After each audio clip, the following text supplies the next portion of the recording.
Hello friends, आपका बहुत बहुत स्वागत है हमारे YouTube channel my life math में। फ्रेंड्स, आप सब लोग जानते हैं कि आईबीपीएस, आरआरबी, पीओ और क्लर्क का फॉर्म आ चुका है। 1 जुलाई से स्टार्ट हो चुका है फॉर्म भरना और 21 जुलाई उस फॉर्म को भरने की लास्ट डेट है।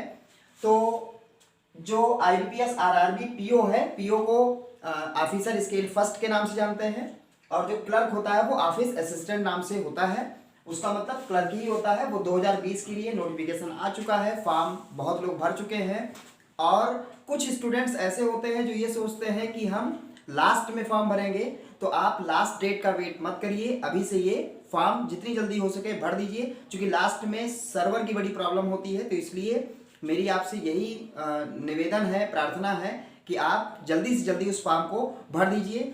ये आरआरबी का जो फॉर्म होता है, ये बहुत से स्टूडेंट्स के लिए बहुत बड़ा सपना होता है। जिनको बैंक में जाने का सपना देख रहे हैं उनके लिए बहुत सुनहरा अवसर होता है। इसलिए होता है क्योंकि इसमें जो हिंदी और इंग्लिश होती है वो ऑप्शनल होती है, या तो आप हिंदी करिए या तो आप इंग्लिश करिए। तो बहुत सारे स्टूडेंट्स की इंग्लिश वीक होती है, तो वो सोचते हैं कि हमें हिंदी में हमारा ठीक है, हिंदी हम आराम से अप्लाई कर लेंगे। तो हिंदी या इंग्लिश में ऑप्शनल होने के कारण ये आरआरबी का फॉर्म बहुत सारे स्टूडेंट्स के लिए बहुत ही बेनिफिशियल हो जाता है। इसकी जो एज कंडीशन होती है जो रखी गई है, पीओ के लिए रखी गई है, वो 18 वर्ष से 30 वर्ष के स्टूडेंट्स के लिए है जो 18 से एबव है और 30 से लेस है। अगर 3 जुलाई 1990 और 30 जून 2002 के बीच में एज जो डेट ऑफ बर्थ है वो इन दोनों के बीच में डेट लाई कर रही है, डेट ऑफ बर्थ की, इन दोनों डेट को लेते हुए, मतलब 3 जुलाई 1990 से पहले का ना हो और 30 जून 2002 के बाद का ना हो। और क्लर्क के लिए है कि 18 वर्ष से 28 वर्ष के बीच में जो ईयर के स्टूडेंट हैं वो अप्लाई कर सकते हैं। इसमें क्लियर कट है कि 2 जुलाई 1992 से पहले की डेट ऑफ बर्थ ना हो और 1 जुलाई 2002 के बाद की डेट ऑफ बर्थ ना हो, वो स्टूडेंट्स अप्लाई कर सकते हैं। और जो इसकी फीस पेमेंट है वो पीओ के लिए हो या क्लर्क के लिए, दोनों की बराबर ही है। 175 रुपए SC ST PWBD के लिए है और अदर जैसे जनरल कास्ट हुआ, ओबीसी हुआ, इसके लिए 850 रुपए है। फीस थोड़ी बैंक की महंगी होती है, लेकिन अगर आप अपने आप को भविष्य में बैंक में मतलब कुछ किसी पोस्ट पर देखना चाहते हैं तो आपके लिए बहुत ही सुनहरा अवसर है। आप इस फॉर्म को जरूर अप्लाई करें। मैं आपको बता दूं, इसमें प्री होता है और मेंस होता है। प्री का पेपर होगा जिसमें 80 क्वेश्चन पूछे जाते हैं टोटल। जो प्री वाला पेपर होता है दोनों के लिए है, ये ऑफिसर स्केल के लिए, ऑफिसर स्केल फर्स्ट के लिए भी है और ऑफिस असिस्टेंट। इसका मतलब पीओ और क्लर्क दोनों के लिए जो पेपर पैटर्न होता है वो एक ही होता है। बस क्लर्क वाले जो पेपर में होता है उसमें थोड़ा इजी क्वेश्चन पूछे जाते हैं और जो पीओ का पेपर होता है उसमें टॉपिक वही रहता है, सब कुछ वही रहता है, बस उसमें थोड़े से हाई लेवल के क्वेश्चन पूछे जाते हैं। मतलब आप अगर दोनों पेपर के लिए अप्लाई कर रहे हैं, पीओ और क्लर्क दोनों के लिए अगर आप अप्लाई कर रहे हैं तो आप पीओ लेवल की तैयारी करिए। क्लर्क तो आपका वैसे ही समझ लीजिए तैयारी हो रही है। तो अब आपको एक चीज यहाँ पे कंफर्म करा दें कि ये जो 850 रुपए, इसमें दोनों फॉर्म नहीं माने जाएंगे। अगर आपको पीओ और क्लर्क दोनों का अलग अलग फॉर्म भरना है तो आपको 800, मान लीजिए आप जनरल कास्ट में आते हैं या ओबीसी में आते हैं तो आपको 850 रुपए पीओ के लिए अलग पे करना होगा और क्लर्क के लिए 850 रुपए अलग पे करना पड़ेगा, ठीक। और इसमें जो प्री परीक्षा होती है इसमें टोटल 80 क्वेश्चन आते हैं, 45 मिनट में करने होते हैं। 40 क्वेश्चंस मैथ के यानी क्वांटिटेटिव एप्टीट्यूड के होते हैं और 40 क्वेश्चन रीजनिंग के होते हैं। तो ये टोटल 80 क्वेश्चंस होते हैं जिसको आप 45 मिनट में ही आपको करना होता है। और इसमें सबसे अच्छी बात ये होती है कि आपके पास ये अलग अलग टाइम ड्यूरेशन नहीं होता है कि स्टार्टिंग के 20 मिनट में ही आपको करना है, उसके बाद 25 मिनट, मतलब टोटल आपको कंपोजिट टाइम जो दिया गया है वो 45 मिनट का दिया गया है। उन्हीं 45 मिनट में आपको ये 80 क्वेश्चंस क्लियर करने हैं। 80 क्वेश्चंस का होता है। यही चीज इसमें पीओ में होती है और यही चीज क्लर्क में होती है। दोनों में प्रोसेस जो होता है एग्जाम का प्री का वो 80 क्वेश्चन ही पूछते हैं, 40 क्वेश्चन मैथ के, 40 क्वेश्चन रीजनिंग के।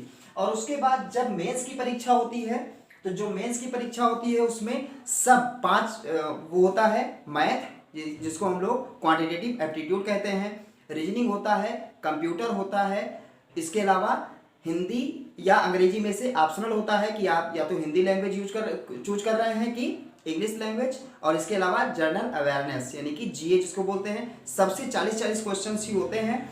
जो कंप्यूटर के 40 क्वेश्चन होते हैं, उस 40 क्वेश्चन में आपको मैक्सिमम मार्क कितना होता है, 20 नंबर का होता है। तो इसमें 40 जब क्वेश्चन करेंगे तो 20 नंबर का होगा, और जो रीजनिंग और मैथमेटिक्स का है वो 40 क्वेश्चन 50 नंबर का हो जाएगा। तो रीजनिंग में 40 क्वेश्चन 50 नंबर के, मैथ में 40 क्वेश्चन 50 नंबर के, जीए और जो इंग्लिश है वो 40 क्वेश्चन में 40 नंबर का ही होगा। जो 20 नंबर कंप्यूटर वाला 40 के बजाय 20 मिला था, वो 20 नंबर 10-10 नंबर करके मैथ और रीजनिंग में बढ़ा देते हैं। यही पीओ में होता है और यही क्लर्क में होता है।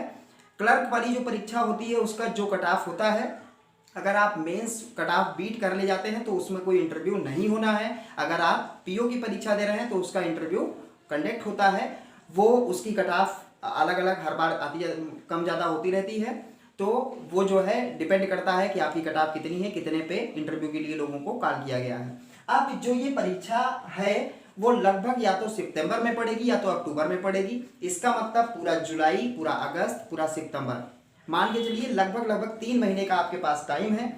इन 3 महीने में अच्छे से तैयारी करिए। और अगर आप चाहते हैं कि आपको मेंस परीक्षा देनी है तो जो मेंस की परीक्षा है वो अक्टूबर या नवंबर में पड़ेगी। इसका मतलब अगर सितंबर में प्री का पेपर हुआ तो अक्टूबर में मेंस की, अगर अक्टूबर में प्री का हुआ तो नवंबर में पड़ेगी उसकी। इसका मतलब 1 महीने का मेंस के लिए मौका रहेगा। तो अगर आप अच्छे से तैयारी कर रहे हैं, आप चाहते हैं कि बैंक में आपको सर्विस मिले, तो इसके लिए आप अभी से मेंस की तैयारी करें, जिससे कि आपको कोई दिक्कत ना हो। क्योंकि प्री के जस्ट बाद मेंस की 20 से 25 दिन 30 दिन के बाद परीक्षा होती है। तो मेंस के लिए बहुत ज़्यादा सफिशिएंट टाइम होता नहीं है। तो अभी से अगर आप मेंस की परीक्षा के लिए तैयारी करेंगे, और जो पढ़ना है वो वही पढ़ना है। अगर आप मेंस की अच्छे से तैयारी कर रहे हैं तो मेंस में क्या है, 5 चीज़ें हैं। उसमें आप मैथ और रीजनिंग पे थोड़ा ज़्यादा फोर्स करें, उसको पहले देखें जिससे आपका प्री भी निकल जाए और मेंस के लिए पहले से ही आपका क्लियर हो जाए। तो आपको बहुत कम चीज़ें मेंस एग्जाम में पढ़नी होगी जब आपका प्री का फॉर्म निकल जाएगा। तो ये कुछ नोटिफिकेशन था। अगर आपको ये वीडियो अच्छी लगी हो तो इसको अधिक से अधिक अपने दोस्तों को शेयर करिएगा, क्योंकि स्टूडेंट्स के पास नोटिफिकेशन पहुंच जाए, जो भी स्टूडेंट फॉर्म भरना चाहते हैं।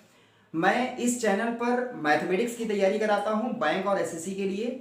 तो अगर आप तैयारी कर रहे हैं तो आप हमारे चैनल को सब्सक्राइब कर लें। मैं मैथमेटिक्स की वीडियोज अपलोड करता हूं, और जो आरआरबी का फॉर्म है, आरआरबी के लिए मैं तैयारी कराऊंगा। अगर आपकी इच्छा होगी आप कमेंट बॉक्स में लिखिएगा, तो मैं रीजनिंग की भी तैयारी अच्छे से करवा दूंगा। तो आपको ये वीडियो कैसी लगी कमेंट बॉक्स में ज़रूर लिखें। अगर वीडियो अच्छी लगी हो तो लाइक करें, अपने दोस्तों को अधिक से अधिक शेयर करें, जिससे कि जो भी स्टूडेंट्स अभी तक नोटिफिकेशन नहीं पाए हैं उनको नोटिफिकेशन मिल जाए। आप जो फॉर्म भरना है वो फॉर्म, ये IBPS जो इसकी ऑफिशियल वेबसाइट है, इस पे जाके आप फॉर्म भर सकते हैं। पूरा डिटेल में नोटिफिकेशन आप पढ़ लें।